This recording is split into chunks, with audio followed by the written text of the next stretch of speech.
రండి వచ్చి భోజనం చేయండి. ఆకలిగా లేదు, నువ్వు తినే.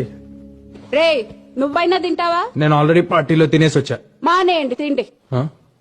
అమ్మకి చెప్పే వెళ్ళాను కదా నా పార్టీకి. I just don't get her sometimes. రే నీకు ఇష్టమని సాంబార్ రైస్ చేశాను. ఆకలి లేకపోయినా తిను, యాషాలేమాక. అమ్మ నాకు అసలు అర్థం కాదు నాన్న. ఇప్పుడే తిట్టింది, మళ్ళీ ఫుడ్ అంట. మెంటల్. అమ్మలు అంతేరా, వెంటలే మనకు తిండి పెడతారు, మనతోనే తిట్లు తింటారు. ఏమనుకోవాలని వాళ్ళు అంతేరా. గొడవ పడేది మనతోనే, మన మంచి కోసమే. మనం దాన్ని చేదస్తాం అనుకుంటాం, వాళ్ళు దాని బాధ్యత అనుకుంటారు. కరెక్ట్.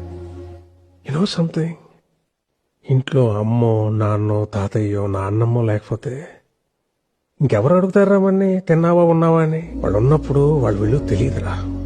రేపు లేరనుకో, వాళ్ళు మనతో ఉన్న ప్రతి క్షణం చాలా విలువైందిరా. Treasure it. సారీ నాన్న, ఇందాక అమ్మ సడన్ గా తిట్టేసిందని. తిడతారా, పెద్దోళ్ళు అన్నాక తిడతారు, పడతాం. ఏమైంది? ఈగో ఎందుకు మనకి? అన్నది మనోళ్లేగా, మన కోసమేగా. వాళ్ళు ఉన్నంత వరకేరా. వాళ్ళ చిన్న పిల్లలు, వాళ్ళు పోతే మన బాల్యం కూడా వాళ్ళతో తీసుకుపోతారా.